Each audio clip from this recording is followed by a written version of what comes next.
Hi everyone! Good afternoon! I'm back. This is Sam Brusas and welcome back to my YouTube channel. Oh my gosh, this is it guys, pag-uusapan natin ngayon. Maria at Lisa Manalo, asyomera daw kung bakit at ano to. Yan ang tatalakayin natin ngayon. But before anything else, hello Philippines and hello beautiful people. Merry Christmas po sa inyong lahat ng bonggang-bongga. Kamusta ang Pasko ninyo? Kayo ba ay nasayahan? Ano ba mga na-receive nyong regalo? And then, of course, alam ko lahat nag-enjoy. Siyempre, may Noche Buena, may Simbang Gabi. Ay, nako, grabe.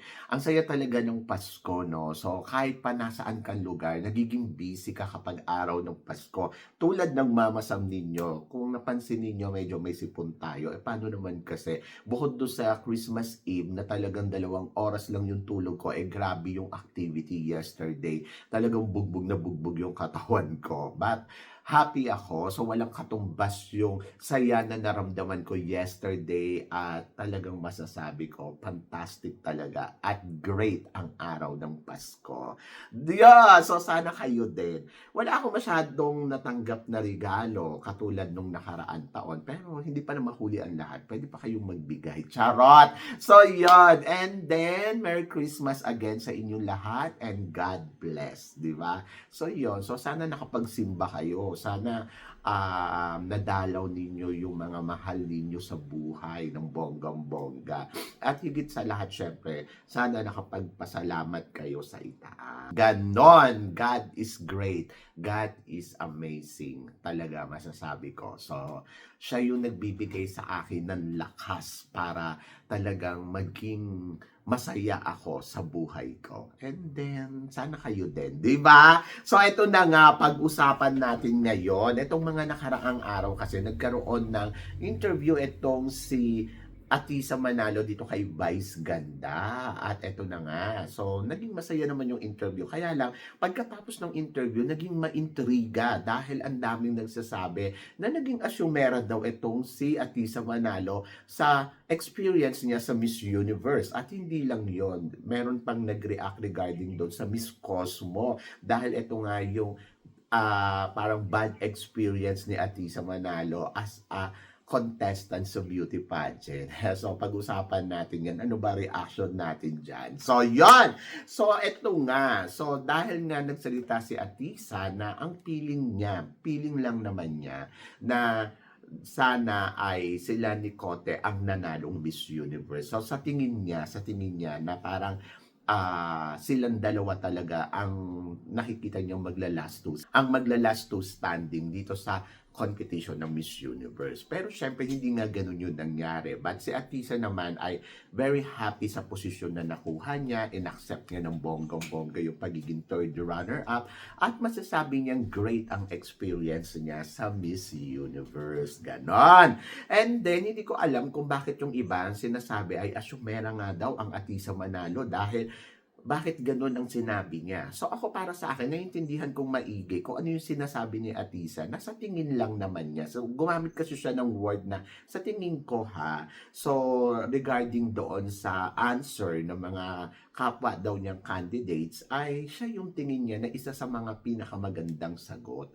At tingin niya na silang ni Cote ang pwedeng mag-last two standing. Possible na gano'n ang mangyari. Pero hindi nga gano'n yung nangyari, di ba? Naging fourth runner-up si Cote at third runner-up si Atisa. Pero tayo, dahil nga naka-base din tayo doon sa Q&A, di ba? And nakikita din naman natin at tayo mismo nag-react na parang dapat ang nanalo dito ay si Miss Philippines o kaya si Cote. So ako nandoon ako. So sabi ko nga, ang matinding kalaban dito ni Atisa during that time, nung competition na yan, ay tingin ko si Cote. And then tingin ko, Philippines ang susunod. Kaya lang sabi ko, paano mananalo dito si Atisa?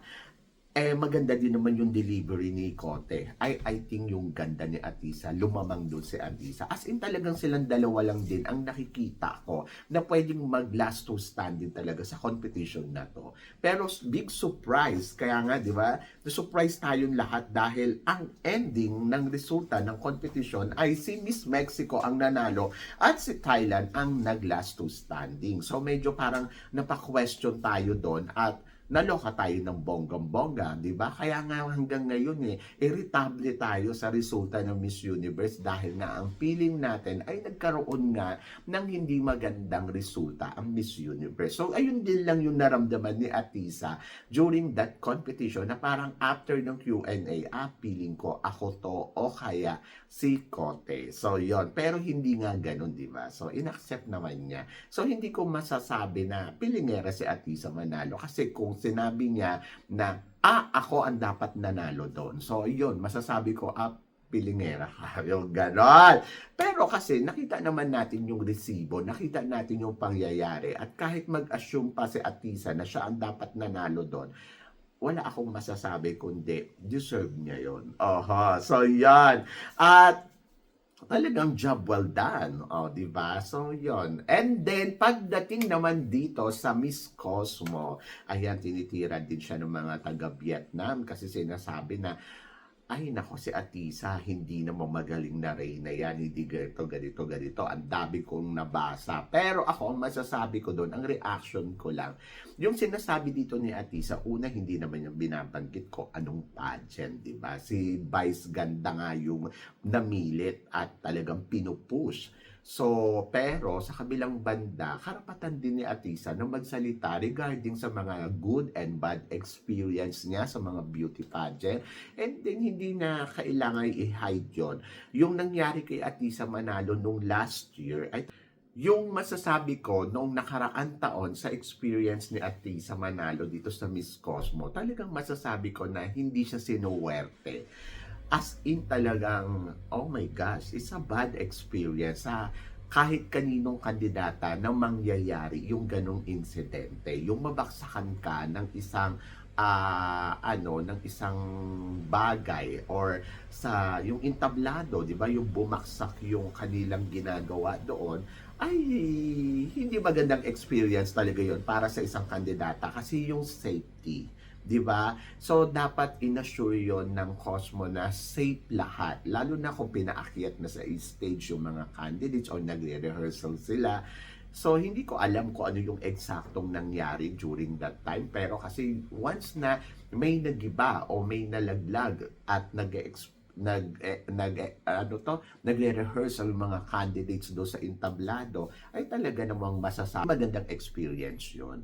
Dahil walang sino ang gustong maaksidente. Alam ko hindi rin gusto ng ng Cosmo, yung ganong pangyayari. Pero kasi masasabi ko dyan na talagang minalas dyan si Atisa nung nakaraan taon. Hindi talaga siya sinuwerte dahil na-aksidente siya.